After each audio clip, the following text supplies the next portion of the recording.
What is up, conscious monkeys? Welcome to Catch Up with Clayton. I'm your host, Clayton, and happy 420. Well, I guess it's probably after 420 because you would be listening to this after me talking, which is on 420, but you guys would be hearing it after. So I hope you guys had a great 420.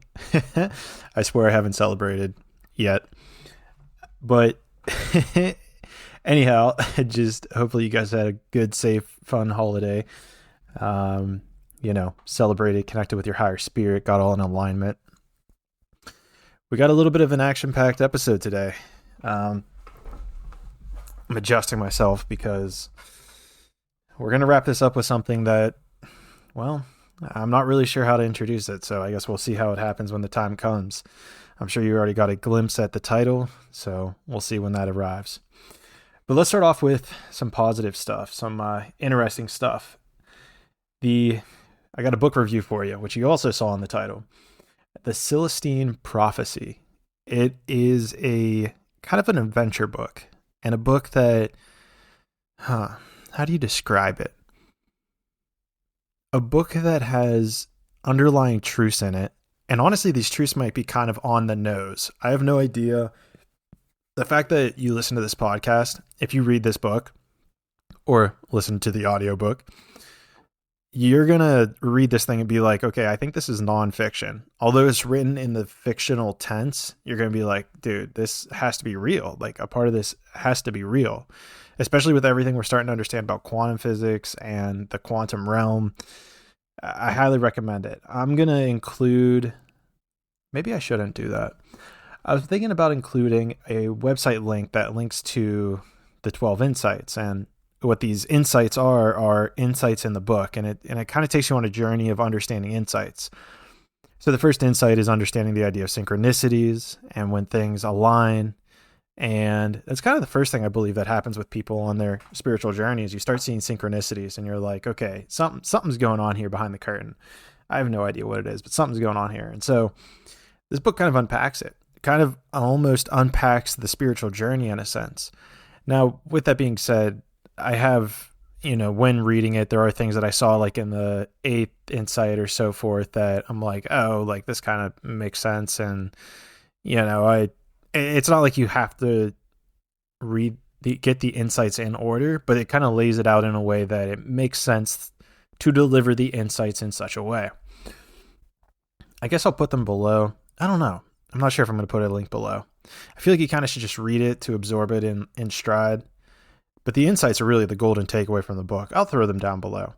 It says that there are 12 insights in this link, but what you got to be aware of is that this book only had 9 insights. And then they made like a extra, what's it called? Like an extra book. They made a sequel, which was like 3 more insights. I haven't read that, but when you click the link and you see 12 insights, that's just to explain that. I haven't even really read insights 10, 11, 12. Really, the first 9 will do it for you. So that's that. Go read that book because it's pretty dope. It's like a fiction type. Yeah, I don't know why. I'm just still rambling about it. But valid transition. I'm going to New York last week of April, first week of May. Like April 30th to May 5th. I'm headed to New York. Just going to go check it out. I really have zero plans. So if you're in that area, come hang out. Let me know what's up. Let's do something. All I want to do is really see Central Park, probably check out some museums, and I really want to see the obelisk because I would really put this whole Egypt in perspective. Maybe, I don't know. I feel like that'd be pretty cool. I don't know how many people have gone to Egypt and then go to Central Park within a month and they're like, oh yeah, here's the other obelisk that was here earlier. Maybe we should do like an obelisk tour. That'd be pretty tight. Just bounce because guys, by the way, obelisks are fucking everywhere. They're in France, they're just all over the world. So that's something to be note of. And it was because like so many countries kind of helped Egypt with like their dam system and moving some monuments around. So Egypt was just like, here, take some obelisks. We have hundreds of them. So place these up in your cities and tell people to come visit Egypt. They have them in Rome. They have them in Spain, all over. But yeah, so New York, that'll be tight. And I guess I'll be recording at least one episode in New York. So be on the lookout for that. Maybe that'd be 2 weeks. That'd probably be in 2 weeks. Holy shit. That's coming up fast. Anyhow, transition. Next episode. I hope you guys liked the past episode with Sam, because that was dope, right? That was probably one of the most like aligned, energetic conversations I've had. And quite frankly, I'm seeing it in the numbers, the download numbers. It's almost the most downloaded podcast to date. Like, it's rivaling my very original, which I'm sure people go to listen to, like, okay, who is Clayton? And quite a valid question, because I'm still trying to figure out the answer to that question. But I find it fascinating that I think it's like 10 more downloads, and the episode's only been out 2 days. So, fuck, man. It's pretty tight. Hopefully some people are sticking around and you're like, oh, cool. Clayton actually talks outside of Sam. But Sam's dope. And ironically, I don't know if this is irony. I'll let you decide. But the next guest is also named Sam. And we went into it. It was pretty dope. Super dope, interesting guy. But the reason I'm introing him is because at the end of it, I believe it's near the end of the podcast, we talk about my trip to the Carnegie Museum of Natural History. Excuse me. And it was fascinating because I'm walking around and some fucking download, whatever you want to call it, download, epiphany. I'm going around, I'm seeing how many millions of years old these dinosaurs are. And I actually have like a little graph in front of me. So, for example, the very original, like small little, what are they called? Trilobites. They had been like little mini arthropods, or what's that? There's a Pokemon that's like this little like sand creature, not sand shrew, but it's like super low to the ground. It like, I don't know. I hopefully you know what I'm talking about. But let's see here. That was 541 million years ago that those were on Earth, right? And so if we move through it, it took about another 200 million years for early reptiles to come onto the planet. So it's not until 250 million years ago, which is the Jurassic period, where, you know, the more upright dinosaurs were walking around. It gets into the Jurassic period, which was about 50 million years after that.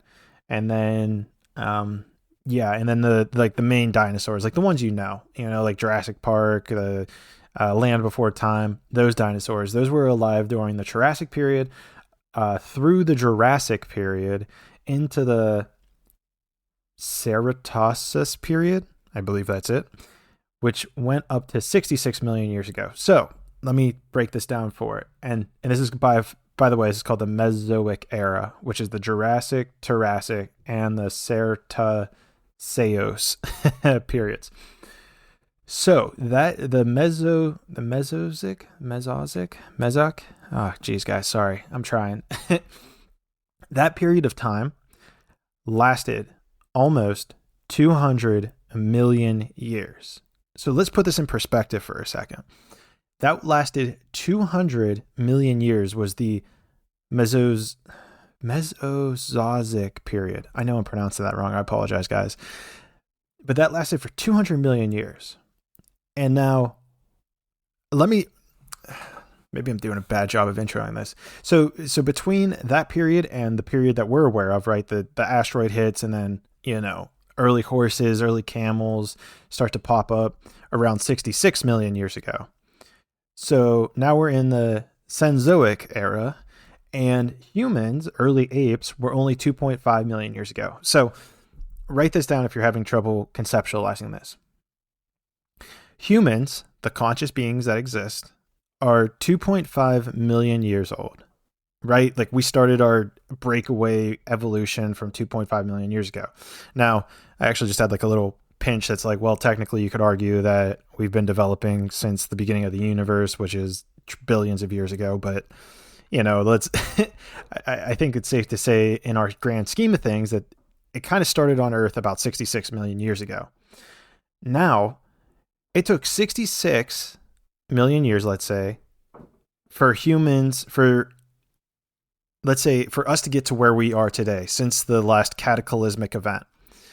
So what I'm having a very difficult time believing, and I know this is a really long drawn out thing, but here's why I can't come into my point right now.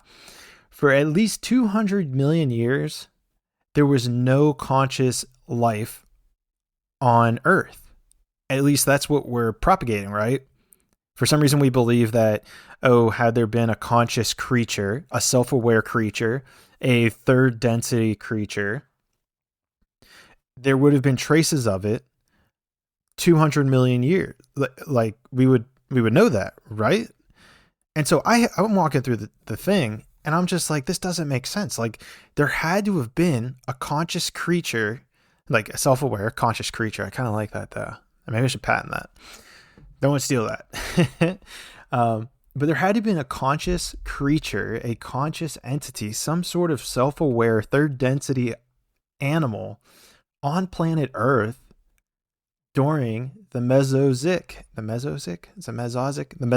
era. That breaks me. Honestly, that breaks me. For some reason, I'm just like, this has to be true. I don't know. Has anyone else had that thought before? Shoot me a message, because I just don't see how it's not possible, for that to be a thing.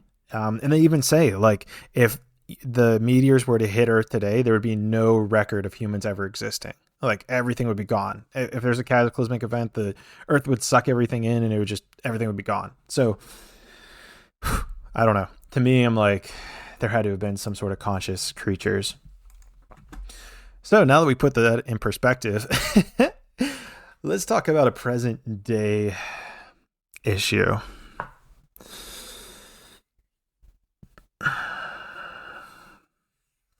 And I'm kind of hesitating to talk about it because I don't know how this is going to come across. I really don't. I'm still trying to make sense of it all. So whether that's good or bad, I don't know. Here's what I'll say. I was in another museum, the Heinz History Center. Excuse me. And I needed to go to the bathroom. Well, so I went to the bathroom, followed the bathroom signs, and I come up to the bathrooms, and sorry about that.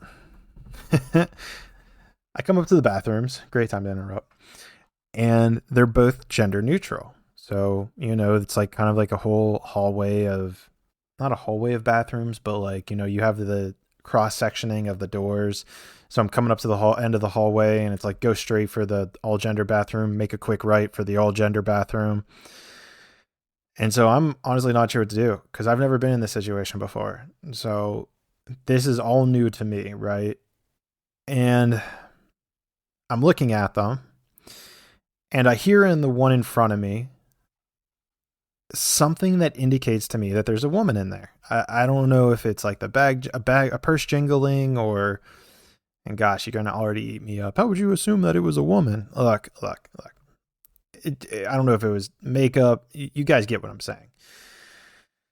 And so I say to myself, okay, I'm just going to go to the one to the right. And so I go into the one to the right, and I'm like, okay, cool. I made the right choice because there's urinals. And so I'm like, sick. I made the right choice.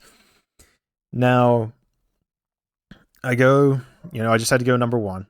So I start peeing, and, you pull down your pants or whatever, start peeing, and apologize for Copper. She's interrupting the best part. So I start peeing, and I'm the only one in there.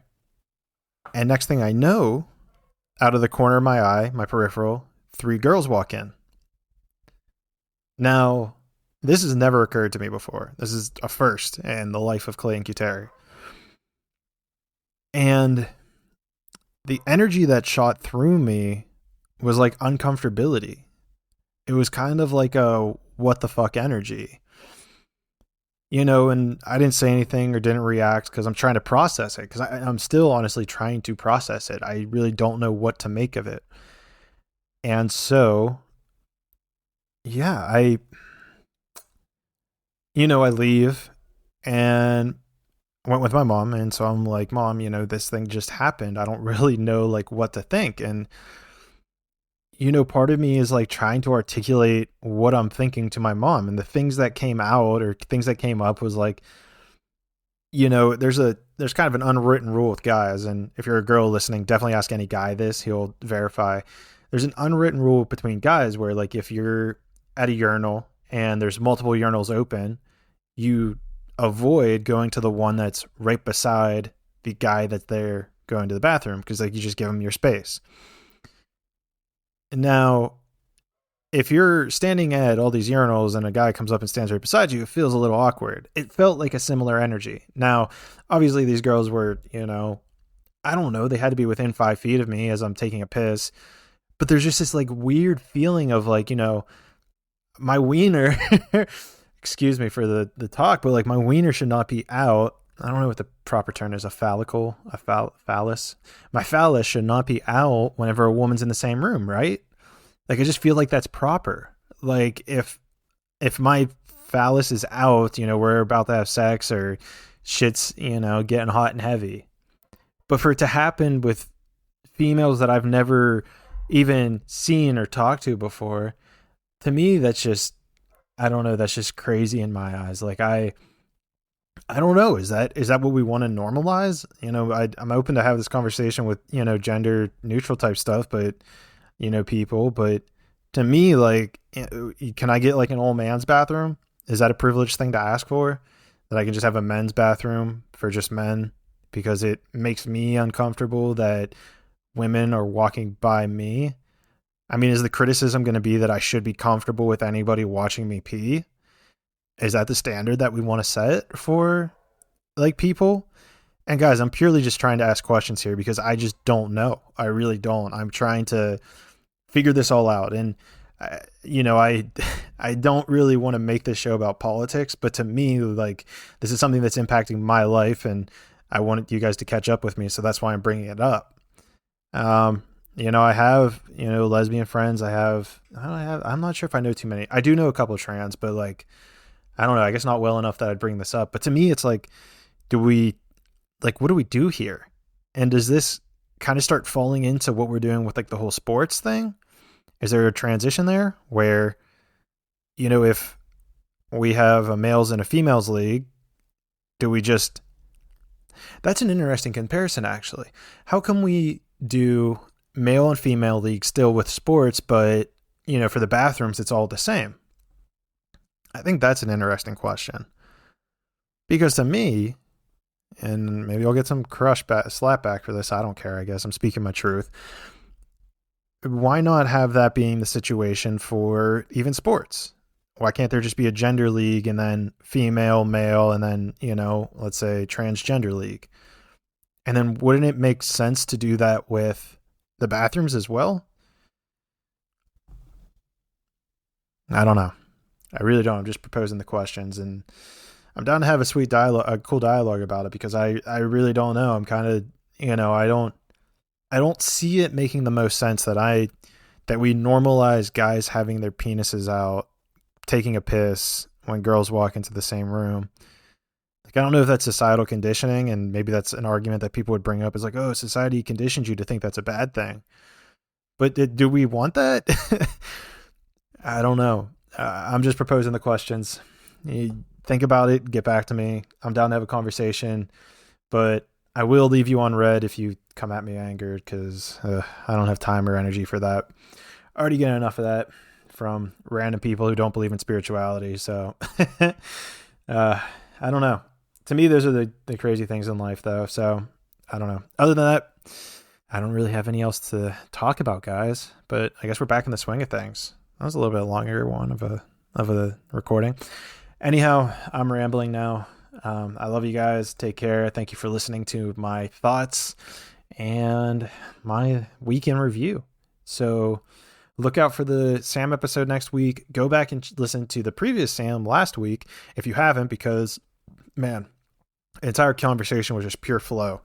I mean, someone even messaged me on Instagram and was like, oh, like, that, like, I felt like it was in a different world. That's what she said. She said, I felt like I was in a different world listening to you and Sam talk.